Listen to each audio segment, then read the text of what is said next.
কেউ এসেছে চাষির পরিবার থেকে, কারুর বাবা টোটো চালান। দারিদ্রতাকে সামনে রেখে নিজেদের জেদ ও কঠোর অধ্যাবসায় ও সঠিক পথ নির্দেশ পেয়ে এবার এসএসসি জিডিতে নিজেদের জায়গা করে নিল চাঁদপাড়া দেবীপুর চাণক্য ডিফেন্স একাডেমির 8 জন পড়ুয়া। কারুর বয়স 18 তো কারুর 22। চাণক্য ডিফেন্স একাডেমির গাইডেন্সে এই 8 পড়ুয়া পেল সেনাবাহিনীতে চাকরির সুযোগ। আর তাই তাদের সংবর্ধনা প্রদান অনুষ্ঠানের আয়োজন করল চাঁদপাড়া চাণক্য ডিফেন্স একাডেমি। প্রসঙ্গত, ডিফেন্সে চাকরির সঠিক গাইডেন্স দিতে 150 জন পড়ুয়াকে আবাসিকভাবে পথ দেখাচ্ছে এই শিক্ষা প্রতিষ্ঠান। সংস্থার মুখ্য উপদেষ্টা ডেভিড বিশ্বাস জানান, প্রথাগত শিক্ষার পাশাপাশি শারীরিক শিক্ষণের অধ্যাবসায়ও করানো হয় চাণক্য ডিফেন্স একাডেমিতে। যে সকল চাকরি প্রার্থীরা অর্থনৈতিক বা পারিবারিক কারণে পড়াশোনা থেকে দূরে, তাদেরকেও কোনো দিক চিন্তা না করে এই শিক্ষা প্রতিষ্ঠানে আসার জন্য স্বাগত জানান তিনি। খুবই সামান্য অর্থের বিনিময়েই চাকরির পরীক্ষার প্রস্তুতি করে এই শিক্ষা প্রতিষ্ঠান। শুধু ডিফেন্স নয়, primary, TET, police, SI, WBCS সবকিছুরই প্রস্তুতি করানো হয় এই সংস্থায়। এদিনের সংবর্ধনা অনুষ্ঠানে উপস্থিত ছিলেন বিভিন্ন বিশিষ্ট মানুষেরা। কারণ হচ্ছে আমি আমার বাবাকে অনেক ছোটবেলা থেকে পরিশ্রম করতে দেখেছি। অনেক অভাবের মধ্যে দিয়েও বাবা আমাকে বড় করেছে। তো আমি খুব কম বয়স থেকে আমার মধ্যে একটা জিনিস ঢুকে গেছিলো যে আমার বাবার জন্য কিছু করতে হবে, আর সেটা খুব শিগগিরই। অবশ্যই ডেভিড স্যার আমার যিনি গুরুদেব আছেন চাণক্য ডিফেন্স একাডেমি। তারপরে আমার বাবা মা তো আছে, ওনারা। বাবা কি করেন? বাবা টোটো চালায়। কোথায় বাড়ি? বাড়ি বনগাঁ, রায়পুর। তাদেরকে বলবো যে তোমরা যারা ডিফেন্সের কোনো পরীক্ষা বা যে কোনো পরীক্ষা, আর্মি, রেল, যে কোনো, তো এই চাণক্য ডিফেন্স একাডেমি তোমাদের একমাত্র সঠিক ঠিকানা হবে। নাম? আমার নাম সুদীপ হালদার। ও দেখেছি, ও তো বললো খুব কষ্ট করেছি ওর জন্য। আর শুধু আমি কষ্ট করলে তো হবে না, ওরও কিছু কষ্ট করেছে, প্রচুর কিছু স্বীকারও করেছে। আমি 12 পাস করার পর এখানটায় আসি চাণক্য ডিফেন্স একাডেমিতে। তারপরে প্রায় 2 বছর ধরে আছি এখানটায়। আস্তে আস্তে পড়াশোনার পর এসএসসি জিডি এক্সাম দিয়েছিলাম। তার মধ্যে যে একটা সিলেকশন হয় বিএসএফ, সেই বিএসএফে আমার সিলেকশন হয়। অনেক ইউটিউবে বা আমাদের গ্রামের কিছু মানুষ ছিল যারা এখানে পড়তো, কিন্তু বর্তমানে তারা নেই, চলে গেছে। কিন্তু আমি এখানে থেকেছিলাম, সেই থাকা থেকেই আস্তে আস্তে শিখে তবে আমি চাকরি পেয়েছি এখান থেকে। অভিজ্ঞতা বলতে, প্রথমত আসলে মানুষের কোনো একটা জিনিস ভালো লাগে না, সেটাকে ভালোবাসতে হয়, তেবাকে ভালো লাগে। আমি সেটাকে আস্তে আস্তে ভালোবাসতে শিখেছি। তেবাকে আস্তে আস্তে এখানে আমাদের মাস্টার আছে, তারা নিজে হাতে করে আমাকে শিখিয়েছে। ডেভিড স্যার আছে, যারা আমাকে শিখিয়েছে আস্তে আস্তে কীভাবে করলে, কীভাবে পড়াশোনা করলে আমি ভালো জায়গায় যেতে পারবো, আমাকে শিখিয়েছে। সেভাবে আমি পড়াশোনা করে পরীক্ষায় পাশ করেছি এবং মাঠ, মেডিকেল ক্লিয়ার করে আমি চাকরিটা পেয়েছি। কোনো একটা জিনিসের সাফল্যের জন্য আমাদের খাটনিটা করতে হবে, এটাই বলবো। কি নাম তোমার? আমার নাম সুমন শেখ। আমি আজ থেকে 26 বছর আগে শুরু করেছিলাম। তখন শুরু করেছিলাম স্টুডেন্টদের তাগিদে তাদের ডিফেন্সে চাকরি পাওয়ার জন্যে, সেই কারণে শুরু করলাম। মাঝখানে বন্যার পরে আমি বন্ধ করে দিয়েছিলাম।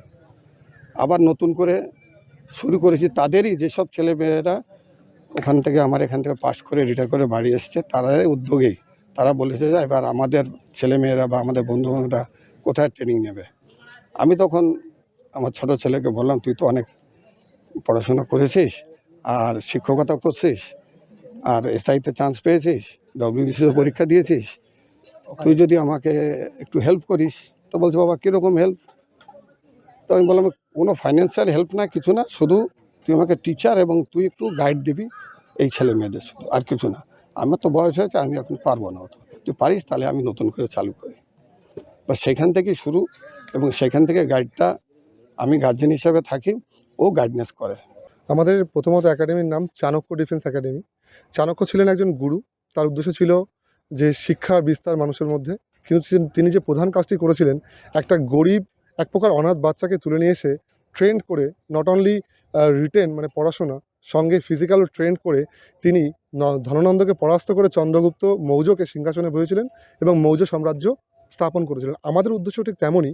চাণক্য ডিফেন্স একাডেমি নিতান্ত গরিব পরিবারের সন্তানদের, যাদের স্বপ্ন আছে, একটা লক্ষ্য আছে যে আমি কিছু করব, আমার পরিবারের জন্য কিছু করব, সেই সকল স্টুডেন্টদেরকে আমরা সাহায্য করি, সাপোর্ট করি, যৎসামান্য ফিজের বিনিময়ে, যেটুখানি হলে হয়ে যায় ঠিক সেটুখানির বিনিময়ে তাদেরকে আমরা তৈরি করি, পড়াশোনা তৈরি করি, ফিজিক্যাল তৈরি করি ইন্টারভিউর জন্য এবং মেডিকেলের জন্য। তাদেরকে তৈরি করে তাদের স্বপ্নকে সত্যি করার আমরা প্রয়াস চালাই। এই জন্য নাম হচ্ছে চাণক্য ডিফেন্স একাডেমি। প্রসেস কি আছে এখানে আসার জন্য? এখানে আসার জন্য বেসিক্যালি আমি একটা কথা প্রত্যেককে বলি যে তোমরা যদি দৃঢ় প্রতিজ্ঞাবদ্ধ হও চাকরি করব এবং আমাদের একাডেমিক গাইডেন্স আমার এবং আমার স্টাফদের টিচারদের নন টিচিং স্টাফদের গাইডেন্স মানো, তাহলে চাণক্য একাডেমিতে ভর্তি হতে পারবে। ন্যূনতম মাধ্যমিক যোগ্যতা মাধ্যমিক পাস হতে হবে আর মিনিমাম 17 বছর বয়স হতে হবে। ডিফেন্সের চাকরি 17 বছর থেকে স্টার্ট হয় এবং আপ টু 30 পর্যন্ত চলে, কারণ WP কেপির বয়স 30 পর্যন্ত আছে।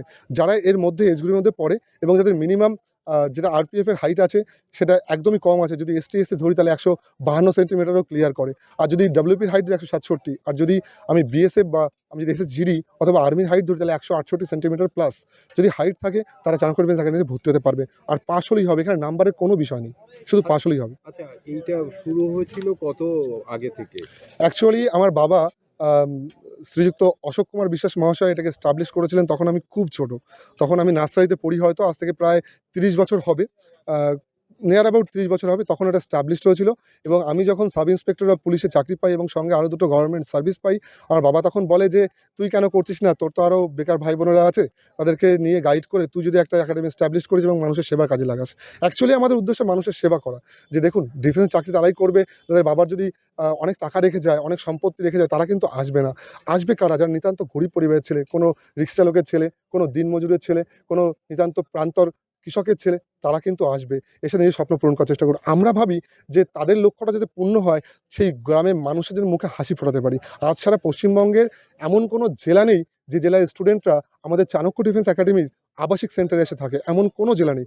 সমস্ত জেলার ছেলে এবং মেয়েরা আমাদের এখানে সেপারেট গার্লস হোস্টেল আছে, তারা এখানে থাকে, তৈরি হয়। আমরা 12 মাস দিনরাত 24 ঘন্টা তাদেরকে পড়াশোনার সার্ভিস দিই। এমন নয় যে টিউশন ক্লাসের মতো যে পড়লো বাড়ি চলে আসলো, কী করলো জানি না। আমরা মেনটেন করি।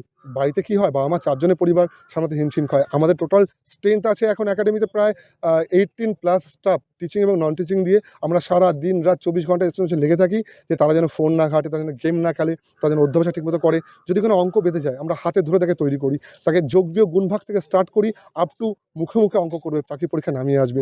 আমার সঙ্গে রয়েছে একজন টিচার বিশ্বদা, উনি কিন্তু একদম মুখে মুখে অঙ্ক কীভাবে তৈরি করা যায়, কীভাবে ম্যাজিকের মতো অঙ্ক নেমে যাবে সেই পদ্ধতি প্রয়োগ করেন। দেখুন, যৎসামান্য ফিজটা বড় ব্যাপার নয়, ফিজটা যে ডিমান্ডেবল লাগবে ওরম কিচ্ছু নয়। আজকের দিনেও পশ্চিমবঙ্গের বিভিন্ন প্রান্তে প্রচুর একাডেমি আছে, তারা কিন্তু যথেষ্ট পরিমাণ টাকা নেয়। আমরা জাস্ট আমাদের যে অ্যাডমিশন ফিটা সেটা 7,000 রেখেছি, তাও যদি কেউ এফোর্ড না করতে পারে, সমস্যা থাকে, আমাদেরকে বলবে, আমরা কমিয়ে দেবো। কারণ আমাদের ইনকামটা উদ্দেশ্য নয়, মানুষের সেবা করা, মানব সেবা করা এবং মায়েদের মুখে হাসি ফোটানো, বাবাদের পরিশ্রমকে সার্থক করা। ঘর্ম যে বিন্দুটা আছে, সারা জীবন একটা ছেলেকে মানুষ করতে, দাঁড় করাতে, তৈরি করতে, মেয়েদের মানুষ করতে সারা জীবনের পরিশ্রম রুটি যদি চলে যায়, সেটা যে সার্থক হয়। টাকাটা বড় নয়। যদি কেউ মনে করো যে SC ST অভিযোগ পিছিয়ে পড়া ব্যাকগ্রাউন্ড থেকে আছো, তারাও কিন্তু আমাদের কাছে ওয়েলকাম।